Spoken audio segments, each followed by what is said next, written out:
সম্মানিত ভিউয়ার্স, আসসালামু আলাইকুম ওয়া রাহমাতুল্লাহি ওয়া বারাকাতুহু। আশা করি সবাই আল্লাহর অশেষ রহমতে ভালো আছেন, সুস্থ আছেন। এই চ্যানেলে আর একটি নতুন গুরুত্বপূর্ণ ভিডিওতে আপনাদের সবাইকে স্বাগতম। আজকে আলোচনা করব ইএফটিতে বেতন সপ্তম ধাপ ও এপ্রিলের বেতন নিয়ে সুখবর। বিস্তারিত থাকছে ভিডিওতে। এই ভিডিওটি দেখার আগে যারা এই চ্যানেলে একদম নতুন তারা অবশ্যই চ্যানেলটি সাবস্ক্রাইব করে পাশে থাকা বেল আইকনটি প্রেস করে দিন। আর যারা ইতিমধ্যে সাবস্ক্রাইব করেছেন তাদেরকে জানাই অসংখ্য ধন্যবাদ। ইএফটিতে বেতন সপ্তম ধাপ ও এপ্রিলে বেতন নিয়ে সুখবর। এমপিওভুক্ত শিক্ষকদের আইবাস ডাবল প্লাস সফটওয়্যারে ইলেকট্রনিক ফান্ড ট্রান্সফারে ইএফটি ডিসেম্বরের সপ্তম ধাপের বেতনের প্রস্তাব আগামী সপ্তাহে মন্ত্রণালয়ে যেতে পারে। একই সঙ্গে এপ্রিলের বেতনের প্রস্তাব মে মাসের শুরুতে মন্ত্রণালয়ে যাবে। বৃহস্পতিবার মাধ্যমিক ও উচ্চশিক্ষা অধিদপ্তরের মাওসি একাধিক কর্মকর্তা দৈনিক আমাদের বার্তাকে এ তথ্য জানিয়েছে। সূত্র জানায়, তথ্য সংশোধন করেছেন এবং প্রোফাইল আপডেট করেছেন তারা সপ্তম ধাপে রয়েছেন।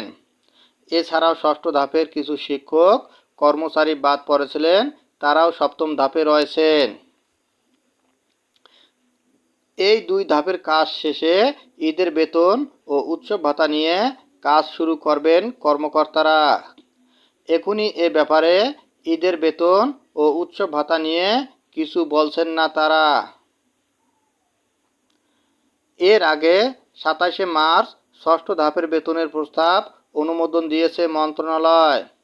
সে ধাপে মোট ১০,১১৩ জন শিক্ষক কর্মচারী ছিলেন। এর মধ্যে স্কুলের ৭,৮১৯ জন ও কলেজের ২,২৯৪ জন শিক্ষক কর্মচারী ছিলেন। জানা গেছে, এ ধাপে তথ্য সংশোধন ও প্রোফাইল আপডেট করা শিক্ষক কর্মচারীরা ছিলেন।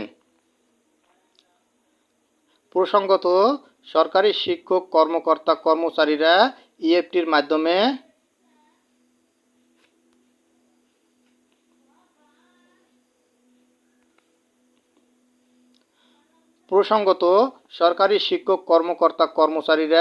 ইএফটির মাধ্যমে বেতন ভাতা পান। তবে এমপিওভুক্ত শিক্ষক কর্মচারীদের বেতন ভাতা সরকারি কোষাগার থেকে ছাড় হলেও তা রাষ্ট্রায়ত্ত ৪টি ব্যাংকের মাধ্যমে অ্যানালগ পদ্ধতিতে ছাড় হতো। এই অর্থ তুলতে শিক্ষকদের নানা ভোগান্তিতে পড়তে হতো। ব্যাংকগুলোর মাধ্যমে বেতন ভাতা ছাড়ের জন্য কয়েক পর্যায়ে অনুমোদন সহ সংশ্লিষ্ট কাজে অনেক ক্ষেত্রে এমপিওভুক্ত শিক্ষকদের বেতন ভাতা পেতে দেরি হতো। অনেক সময় পরের মাসের ১০ তারিখের পরেও আগের মাসের বেতন ভাতা জুটত। এই পরিস্থিতির উত্তরণে গত ৫ অক্টোবর বিশ্ব শিক্ষক দিবসে ইএফটিতে বেসরকারি শিক্ষকদের এমপিওর বেতন ভাতা দেওয়ার ঘোষণা দেয় শিক্ষা মন্ত্রণালয়। প্রাথমিকভাবে বেসরকারি এমপিওভুক্ত স্কুল কলেজের ২০৯ জন শিক্ষক কর্মচারীর অক্টোবর মাসের এমপিও ইএফটিতে ছাড় হয়। পরে গত ১ জানুয়ারি ১,৮৯,০০০ শিক্ষক ইএফটির মাধ্যমে বেতন ভাতার সরকারি অংশের টাকা পেয়েছেন। দ্বিতীয় ধাপে আরও ৬৭,০০০ শিক্ষক কর্মচারীকে বেতন ছাড় হয়। ধন্যবাদ জানিয়ে বিদায় নেওয়ার আগে আবার অনুরোধ জানাই, যদি ভিডিওটি ভালো লাগে এবং সর্বশেষ শিক্ষামূলক আপডেট ভিডিও পেতে চান তাহলে অবশ্যই চ্যানেলটি সাবস্ক্রাইব করুন। ধন্যবাদ সবাইকে।